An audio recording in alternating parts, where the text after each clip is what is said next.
How often have you thought about wither skeletons? They're probably one of those mobs that live in the nether, and you only remember them when they start getting in your way. I bet you've never really stopped to think about where they came from. Why do they live exclusively in nether fortresses and nowhere else? Why are they at war with the piglins?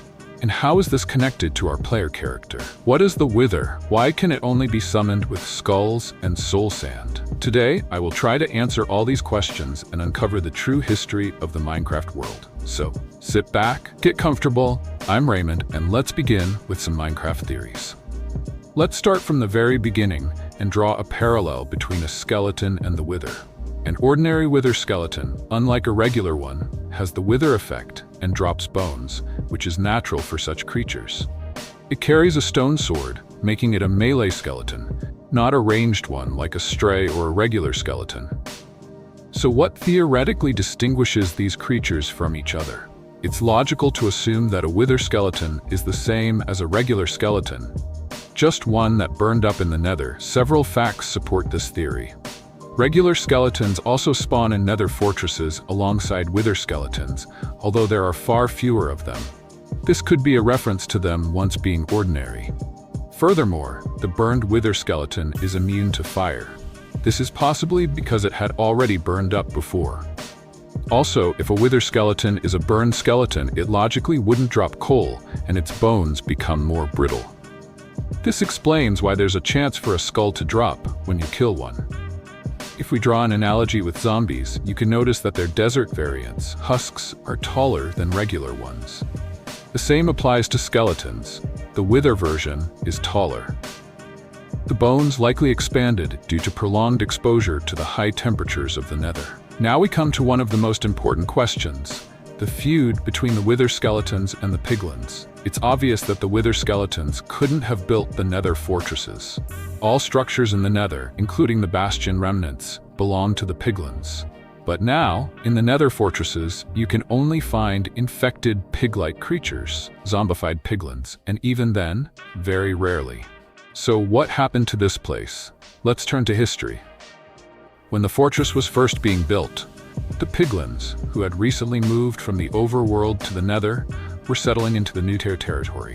They needed houses to live in, so they began constructing fortresses, which explains their similarity to bastions. To protect themselves from the threats of the nether, the piglins created the blazes. The emerging picture tells us that the fortress existed peacefully until it was besieged by skeletons, or more precisely, by those to whom these bones belonged.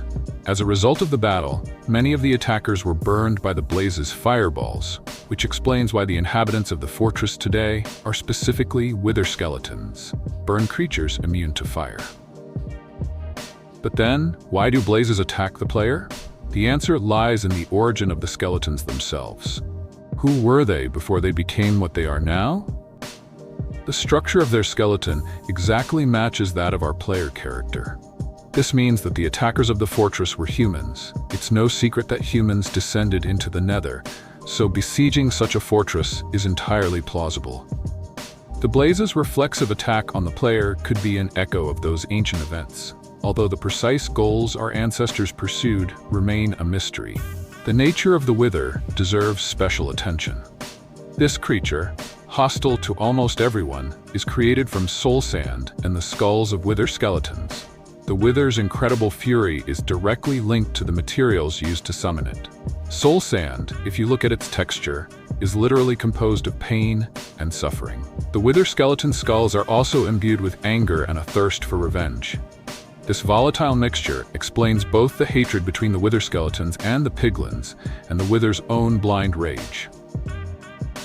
Thus, the story forms a complete picture. The piglins' hostility towards the player is an echo of an ancient war between their race and human civilization. The nether fortress was captured but not completely destroyed, which is why it retained its structure. The piglins, having left it, settled in the bastions, and the humans who remained in the fortress, unable to withstand the infernal conditions, perished, while those who burned in the battle turned into wither skeletons. Thus, the player, entering the world of Minecraft, encounters the consequences of an ancient conflict. On that note, my theory comes to an end. If you liked it, please give it a like and subscribe to the channel. If you have any questions or noticed an inaccuracy, please write in the comments. It was a pleasure having you here. I was Raymond. Good luck to everyone, and see you next time.